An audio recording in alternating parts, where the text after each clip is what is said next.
सुप्रभात। करण निरपेक्ष परमात्म तत्व। करण निरपेक्ष परमात्म तत्व, यह हमारी आज की आध्यात्मिक चर्चा का विषय है। आप करण निरपेक्ष साधन पर जोर मत लगाओ, पितृ इस बात पर जोर लगाओ कि भगवान की प्राप्ति के लिए जड़ चीज की सहायता की आवश्यकता नहीं है। जैसा आपने सुना कि करण एक है, ऐसे आप जानते हैं कि कारक कितने हैं। कारक 6 होते हैं: कर्ता, कर्म, करण, संप्रदान, अपादान, अधिकरण। कारक शब्द का अर्थ क्या है? जिससे क्रिया की सिद्धि होती है, उसको कारक कहते हैं। तो कोई भी क्रिया कारक के बिना नहीं होती। तो व्याकरण में जहाँ इसका विवेचन हुआ वहाँ पहले ऐसा अर्थ किया है कि जो क्रिया का संबंधी हो उसको कारक कहते हैं। उस पर विचार करते करते कहा है कि षष्ठी कारक नहीं है, क्योंकि उसका क्रिया के साथ सीधा संबंध नहीं है। परंतु राज्ञ पुरुषः गच्छति, राजा का पुरुष जाता है। इसमें राजा का संबंध पुरुष के साथ और पुरुष का संबंध गमन रूपी क्रिया के साथ होने से राजा का संबंध परंपरा से क्रिया के साथ हो गया। अतः राजा कारक होना चाहिए। ऐसी शंका होने पर यह निर्णय किया गया कि जो क्रिया को पैदा करने वाला हो उसका नाम कारक है। क्रिया जनकत्वम कारकत्वम।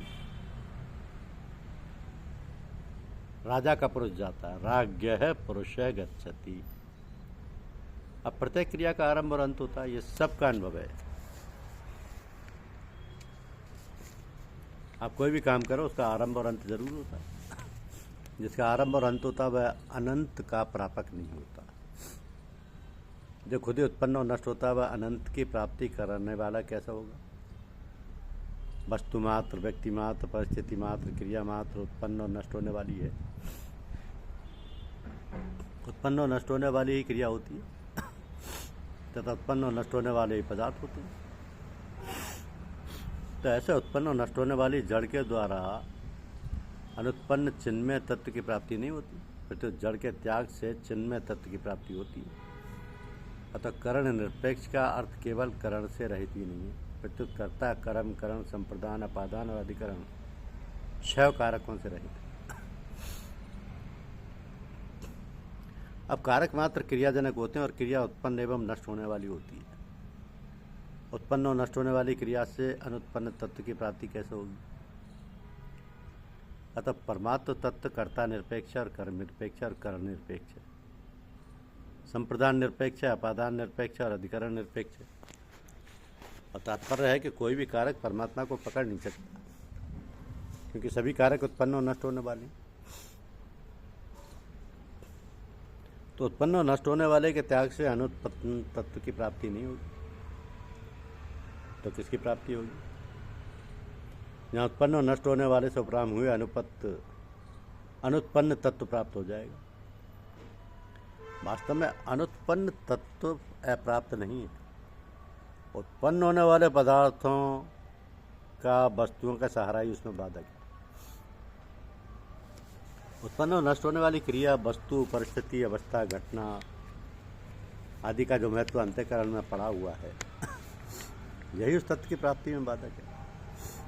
अंतःकरण निरपेक्ष कहने का तात्पर्य करण के साथ विरोध नहीं, परंतु उत्पन्न और नष्ट होने वाली वस्तु के द्वारा अनुत्पन्न तत्व की प्राप्ति नहीं होती, इसमें तात्पर्य है। अब नाशवान का महत्व कैसे छूटे? दूसरों का हित करने से। अपनी शक्ति के अनुसार दूसरों का हित करो। अन्न क्षेत्र खोलो, प्याऊ लगाओ, औषधालय खोलो। इस तरह से लोगों के हित की भावना होने से महत्व छूटेगा। वस्तु हमारे को मिल जाए, यह जड़ को खींचने का उपाय है। और जब तक जड़ को खींचते रहोगे तब तक चिन्मय तत्व की प्राप्ति नहीं होगी।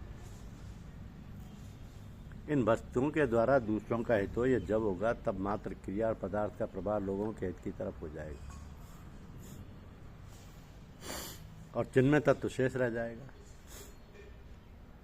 उसकी प्राप्ति हो जाएगी। जड़ तो स्वतः नष्ट होता है, जड़ का खिंचाव तो रह जाता है पर जड़ नहीं रहता।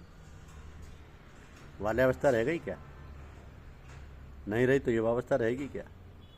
धनवत्ता रहेगी क्या? ये बनी रहे और मेरी तरफ आ जाए, ऐसी मान्यता ही बाधा है। अब इसकी जगह ये भाव हो जाए कि दूसरों का हित हो, दूसरों का भला हो, तो जड़ता का त्याग हो जाएगा और त्याग होते ही तत्काल परम शांति की प्राप्ति हो जाएगी। त्यागात् शांतिरनंतरम, त्यागात् शांतिरनंतरम। अतः करण निरपेक्ष का तात्पर्य त्याग में है। जड़ की सहायता जड़ की प्राप्ति में तो उपयोगी हो सकती है, पर चिन्मय तत्व की प्राप्ति में जड़ की सहायता काम नहीं करती। कोई आदमी सदाव्रत खोलता है तो क्या उसका लक्ष्य ये होता है कि मैं दुनिया मात्र की भूख मिटा दूंगा?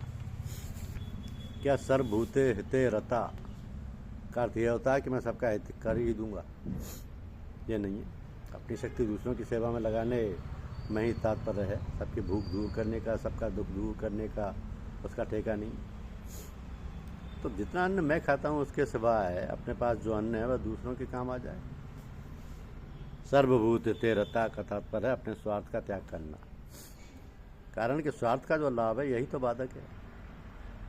ऐसे ही वस्तुओं का, पदार्थों का, व्यक्तियों का, अवस्थाओं का मन में जो महत्व अंकित है वही परमात्म तत्व की प्राप्ति में बाधक है। तो जब दुनिया मात्र मिलकर एक आदमी की भी पूर्ति नहीं कर सकती, उसको सुखी नहीं कर सकती, तो फिर एक आदमी संपूर्ण दुनिया की पूर्ति कैसे कर देगा? अपनी पूरी शक्ति लगा देने की जिम्मेदारी है, दूसरा का दुख दूर कर देने की जिम्मेदारी नहीं है। हमारा तो सारा समय जड़ता की प्राप्ति में ही लग रहा है, तो फिर परमात्म तत्व की प्राप्ति नहीं होगी अन्नदाता। और चाहे सो हो जाए, गीता में साफ कहा है कि जड़ चीज़ों से सुख भोगना और उनका संग्रह करना, इन दो में जिसकी आसक्ति होती है उसमें परमात्मा को प्राप्त करने का निश्चय भी नहीं हो सकता। प्राप्त करना तो दूर रहा। संसार में मेरा नाम हो जाए, मेरे को आराम मिले, मैं धनी बन जाऊं, इस तरह जड़ चीज़ों की जब तक मन में लालसा है तब तक चिन्मय तत्व की प्राप्ति नहीं होगी। ये तात्पर्य है कर्ण निरपेक्ष का। कर्ण निरपेक्ष का अर्थ है कि परमात्म तत्व की प्राप्ति जड़ की अपेक्षा नहीं रखती, फिर तो जड़ के त्याग की अपेक्षा रखती है। तो क्रिया और पदार्थ, व्यक्ति और वस्तु, अवस्था और परिस्थिति, इनके द्वारा परमात्मा की प्राप्ति नहीं होती। इनकी अपेक्षा हो जाए, त्याग हो जाए, भीतर से इनका महत्व हट जाए तो तत्काल प्राप्ति हो जाएगी। क्योंकि परमात्मा अप्राप्त नहीं है, पर तो नित्य प्राप्त है। संसार अप्राप्त है पर उसको प्राप्त मानते हैं, प्राप्त करना चाहते हैं, यही बाधा है। ये बाधा सुगमता से दूर होती है। सर्वभूत हिते रता होने से प्राणी मात्र के इतना हमारी प्रीति हो जाए। प्रीति होने से क्या होगा? स्वार्थ की जो भावना है, व्यक्तिगत सुख भोग की जो इच्छा है, वह हटेगी। और वो जितनी हटेगी उतने ही आप चिन्मय तत्व के नज़दीक पहुंच जाओगे। उस तत्व से विमुखता हुई है, अलगाव नहीं हुआ। दूसरों के सुख पहुंचाने से अपने सुख भोग की इच्छा मिटती है। माता बालक का पालन करती है तो बालक को भूखा नहीं रहने देती, खुद भूखी रह जाती है। ऐसे केवल दुनिया मात्र का हित करने की जोरदार इच्छा होगी तो अपनी स्वार्थ बुद्धि का त्याग सुगमता से हो जाएगा। दो बात मालूम पड़ती हैं कि जड़ता का त्याग करना और अंतःकरण को साधन रूप में प्रयुक्त नहीं करना। अब साधन में प्रयुक्त न करने का तात्पर्य है कि यह हमारा नहीं है और हमारे लिए नहीं है, औरों का है और औरों के लिए है। न अंतःकरण हमारे लिए, न बहिकरण हमारे लिए, न इंद्रिय हमारे लिए, न शरीर हमारे लिए, न संपत्ति हमारे लिए। हमारी कहलाने वाली जितनी चीज़ें हैं वे हमारी नहीं और हमारे लिए भी नहीं है। ये दो बातें दृढ़ करनी। स्वार्थ बुद्धि, संग्रह बुद्धि, सुख बुद्धि, भोग बुद्धि नहीं होनी चाहिए, और सब ठीक हो जाएगा। यही कारण निरपेक्ष का तात्पर्य है। तो करण किसका नाम है? जिस साधन के अनंतर तत्काल क्रिया की सिद्धि हो जाए उसका नाम करण। जैसे रामायण बाणेन हतो बलि, राम के बाण से बाली मरा, तो बाली के मरने में बाण हेतु हुआ तो बाण का हुआ। यद्यपि बाण के चलने में धनुष, डोरी, हाथ आदि सब हेतु हैं, तथापि बाली बाण से मरा है, धनुष, डोरी आदि से नहीं। अतः जिससे बाली मर गया उस बाण को करण कहेंगे। करण से क्रिया की सिद्धि होती है, उससे परमात्मा की प्राप्ति कैसे हो सकेगी?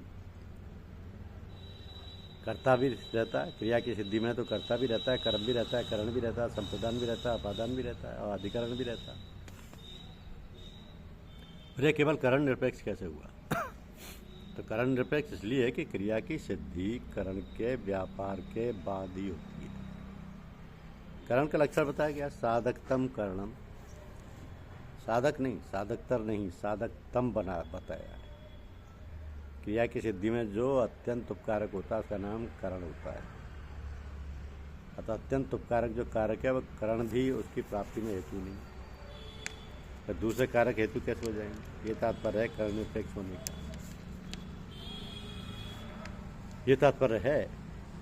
तो परमात्मा क्रिया रूप नहीं है, अतः परमात्मा की प्राप्ति में प्राणी मात्र का हित कारण नहीं है, फिर तो प्राणी मात्र के हित का भाव कारण है। तो अपना भाव उद्देश्य लक्ष्य बदल दिया जाए तो सब ठीक हो जाएगा। जैसा भाव उद्देश्य लक्ष्य होगा उसके अनुसार व्यवहार होगा। तो लक्ष्य केवल दूसरों के हित का हो, अपने स्वार्थ के सुख का नहीं। धन्यवाद।